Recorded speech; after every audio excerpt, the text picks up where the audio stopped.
इसी के साथ खबरों में आगे बढ़ते हैं। जौनपुर के केराकत थाना के प्रभारी निरीक्षक त्रिवेणी सिंह के खिलाफ कोर्ट ने गिरफ्तारी वारंट जारी किया है।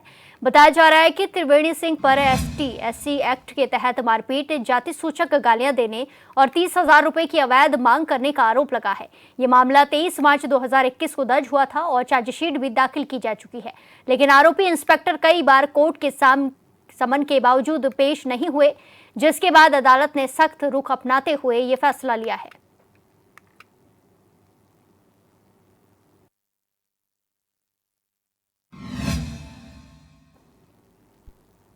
सीतापुर में अवैध मादक पदार्थों की रोकथाम के चलते चलाए जा रहे अभियान के तहत पुलिस को बड़ी सफलता हासिल हुई है, जहां पुलिस ने बाराभारी रेलवे क्रॉसिंग के पास चेकिंग के दौरान एक संदिग्ध कार को सीज कर लिया है और गांजा तस्करी करने वाले अंतर जनपदीय गिरोह के 3 अपराधियों को गिरफ्तार कर लिया है, जिनके कब्जे से करीब 7 लाख रुपए से ज्यादा की कीमत का अवैध गांजा बरामद किया गया है।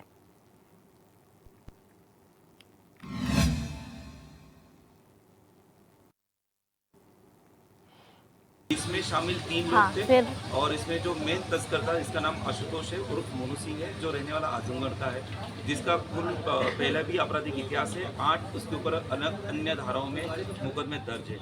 ये जो गांजा पकड़ा गया है, इसकी अंतर्राष्ट्रीय बाजार में कीमत कुल लगभग 7,20,000 है। सर जो मैसेज क्या है सीतापुर पुलिस का? नहीं, हमारे आदरणीय DGP सर का जो 10 सूत्री कार्यक्रम है, जिसमें तीसरा जो पॉइंट था वो था कि क्राइम के प्रति 0 टॉलरेंस।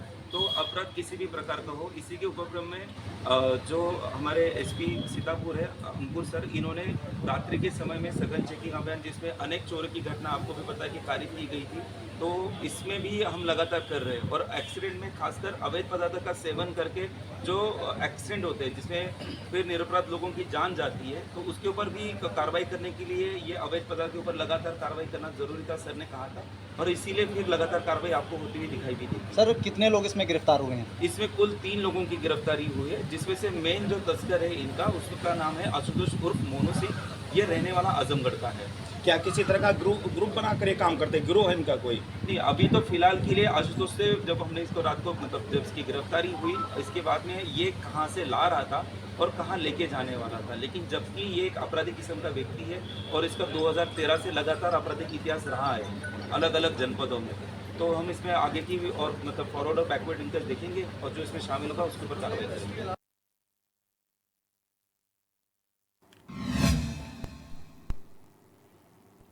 इसी के साथ खबरों में आगे बढ़ते हैं। लखनऊ में पटाखा फैक्ट्री में हुए विस्फोट के बाद सहारनपुर प्रशासन और अग्निशमन विभाग अलर्ट हो चुका है, जहां पूरे जिले में पटाखा फैक्ट्रियों और दुकानों की जांच की गई है। इस दौरान ये देखा गया है कि फैक्ट्री में कहीं पर भी बाल श्रम न हो, किसी भी अवैध या अनधिकृत कारखाने, भंडारण और अवैध विक्रय परिवहन न हो रहा हो।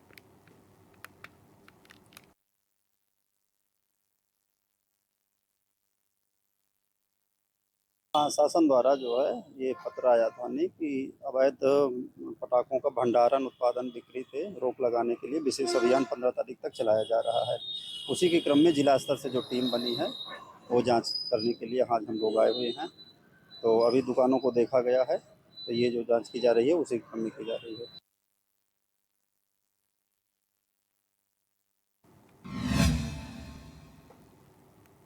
अलीगढ़ की थाना गोरई पुलिस ने लूट की घटना का 24 घंटे के अंदर खुलासा कर दिया है और हाथरस के पीतल कारोबारी के नौकर दीपक और उसके भाई को गिरफ्तार कर लिया है। पुलिस ने आरोपियों के कब्जे से 10,40,000 रुपए की नकदी बरामद की है और आगे की कार्रवाई में जुट गई है। आपको बता दें कि आरोपी ने एक झूठी लूट की साजिश रची थी, जिसको पुलिस ने नाकाम कर दिया है।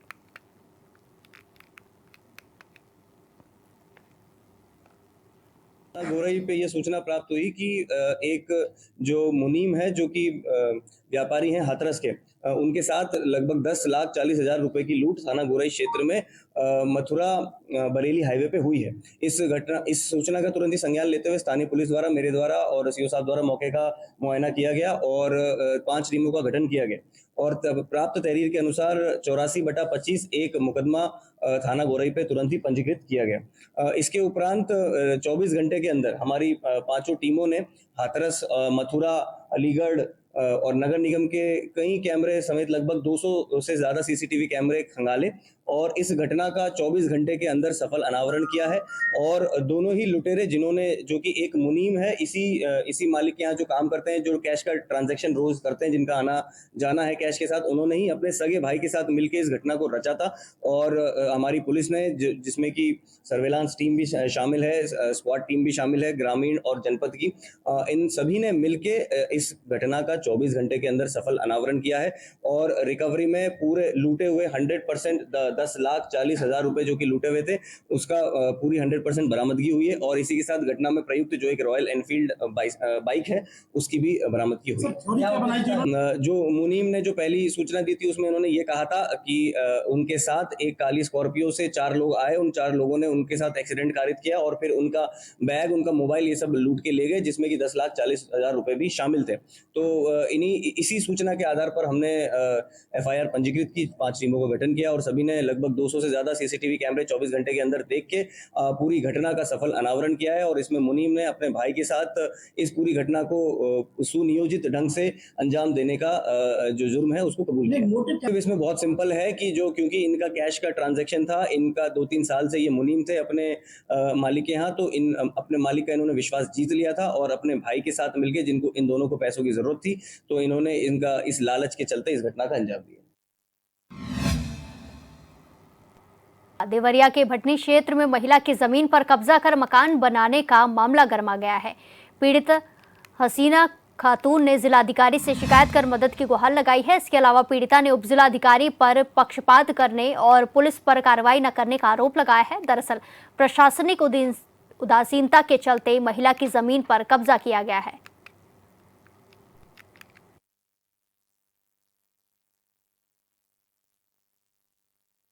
शिकायत कर रही है कि हमारी जमीन हमको मिल जाए के चाहिए। कैसन जमीन हो?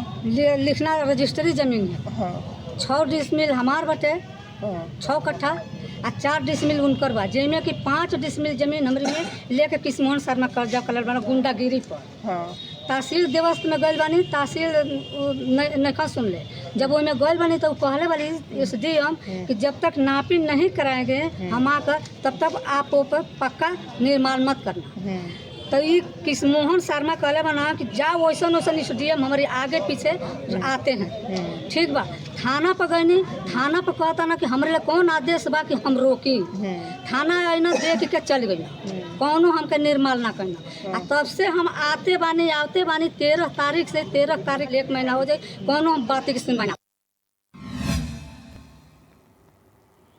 खबर एटा से है, जहां दबंगों में पुलिस का खौफ नहीं दिखाई दे रहा है। दरअसल कोतवाली नगर क्षेत्र का फायरिंग और पथराव का एक वीडियो सोशल मीडिया पर जमकर वायरल हो रहा है, जिसमें एक दबंग छत पर राइफल से फायरिंग करता हुआ दिखाई दे रहा है। जानकारी के मुताबिक जमीनी विवाद को लेकर 2 पक्ष आमने सामने आ गए। आपको बता दें कि 1 महीने के अंदर कोतवाली नगर क्षेत्र में फायरिंग और पथराव की ये चौथी घटना है।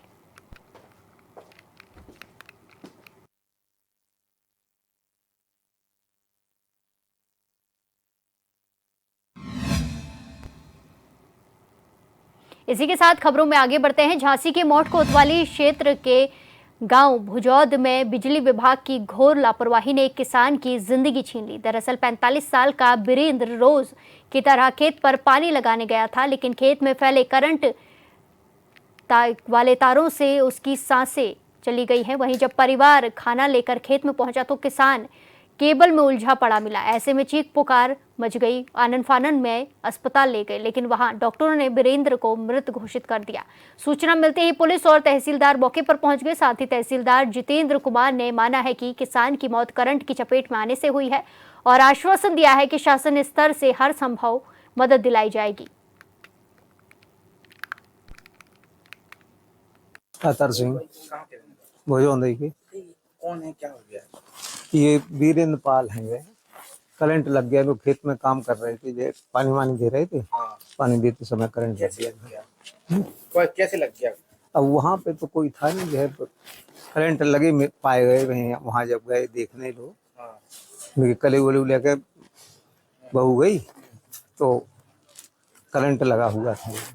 फिर कैसे क्या कहाँ लाया?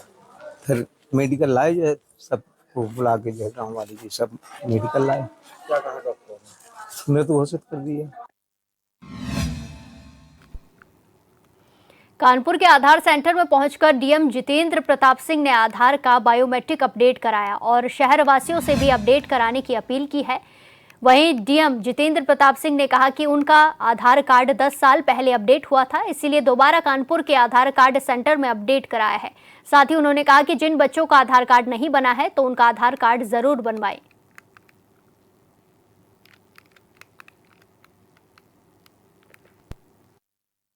भारत सरकार की जो योजना आधार कार्ड की है उसमें एक ये भी कंपोनेंट आवश्यक है कि जिन लोगों को 10 साल हो गए आधार कार्ड बने हुए, जैसे कि मुझे खुद भी हो गए थे, तो उसके क्रम में मैंने जो आधार सेवा केंद्र हमारा यहाँ हील पैलेस के पास में है, उसमें मैंने खुद अपना बायोमेट्रिक अपडेट किया है। और उसका लाभ ये है कि कहीं पर भी आधार के यूज़ में या मान लो डिजी यात्रा में या किसी पीडीएस शॉप पर उसमें कोई कन्फ्यूज़न नहीं होता, कोई दिक्कत नहीं होती। अगर आपके फिंगरप्रिंट 10 साल में बदल सकते हैं थोड़ा बहुत या फेस बदल सकता है, तो 10 साल में एक बार शासन का निर्देश है कि इसको अपडेट कर लें। यहाँ पे लोग घर बैठ के भी कर सकते हैं, जो SSUP की है, जिसमें सेल्फ करके अगर वो चाहें तो अपना जो प्रूफ ऑफ आइडेंटिटी है POI है और प्रूफ ऑफ एड्रेस POA है, वो उसको खुद अपलोड कर सकते हैं और वो निःशुल्क भी है। अगर वो बायोमेट्रिक यहाँ अपडेट करते हैं तो उसकी फ़ीस 100 रुपये है, जैसे मैंने भी पे किया है। और अगर सिर्फ वो अपना एड्रेस या आइडेंटिटी प्रूफ करना अपलोड करना चाहते हैं तो उसकी फ़ीस सिर्फ 50 रुपये है। ये आवश्यक इसलिए है कि इतना बड़ा डेटाबेस है वो अपडेट रहे, तो जितनी भी डिजिटल सेवाएं हैं भारत में, किसी को कोई दिक्कत ना हो। सरकार ने इसको सीमलेस बनाने के लिए, स्मूथ बनाने के लिए व्यवस्था की है। और जैसे मैंने खुद आके किया, तो मैं सभी कानपुर वासियों से विशेष रूप से अनुरोध करना चाहूँगा कि वो करें।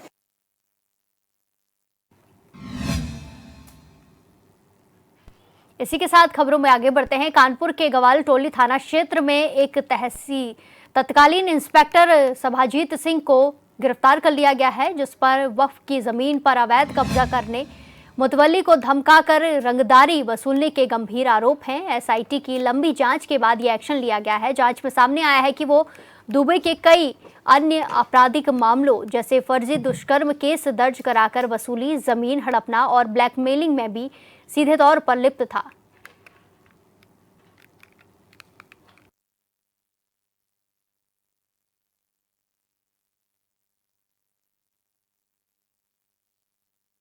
भारत सरकार की जो योजना आधार कार्ड की है,